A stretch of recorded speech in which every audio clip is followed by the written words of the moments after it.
কি অবস্থা? সবাই কেমন আছেন? অনেকে তো আমাকে শুধু বারবার বলছে বা এখনো বলে যে ভাই কিভাবে গেছো, কতদিন সময় লাগছে অ্যাপ্লাই করার পরে। আসলে অ্যাপ্লাই করার পরে এই জিনিসটা হচ্ছে শুধু কানাডা বা আমেরিকা, যে কোনো দেশেই প্রত্যেকটা জিনিসের তো একটা প্রসেসিং এর সময় থাকে। যেমন আমার সময়টা লাগছে হচ্ছে আপনার 15 মাস।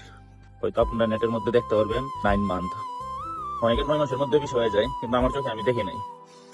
আপনার ওয়ার্ক পারমিট বিষয়টা একটু লেটই হয়, যেটা আমার আমার মধ্যে হয়েছে। অনেকে ইউটিউবে বা ফেসবুকে নানান ধরনের পোস্ট দেখে, আমিও নিজেও দেখছি যে 3-4 মাসের মধ্যে বিষয়গুলি নাকি ওনারা দেখাবে। আসলে এগুলো ভুল। আপনার 12 থেকে 15 মাস অপেক্ষা করতে হবে।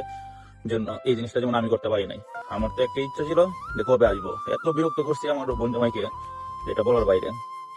অনেকে এরকম বলছে যে ভাই 20-50 লাখ টাকা হলে কি কানাডা থেকে আসতে পারবো কিনা 3 মাসের মধ্যে বা 4 মাসের মধ্যে।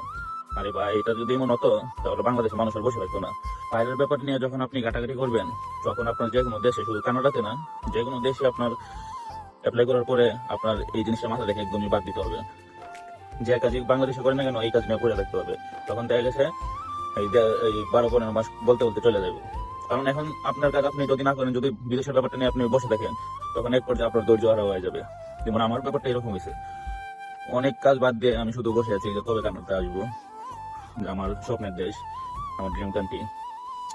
যাক, ঈশ্বরের কৃপায় এক পর্যায়ে আপনাদের আশীর্বাদে আসতে পারলাম স্বপ্নের দেশে। অনেকে দেখি আপনার ফেসবুকে বা ইউটিউবের মধ্যে অনেক দালাল আছে, দালালের কপরে পড়ে যে আপনার 3 মাসের মধ্যে কানাডার ভিসা করিয়ে দেখাবে। এগুলো কিন্তু ভাই একদম ফেক, কখনো কেউ যাবেন না।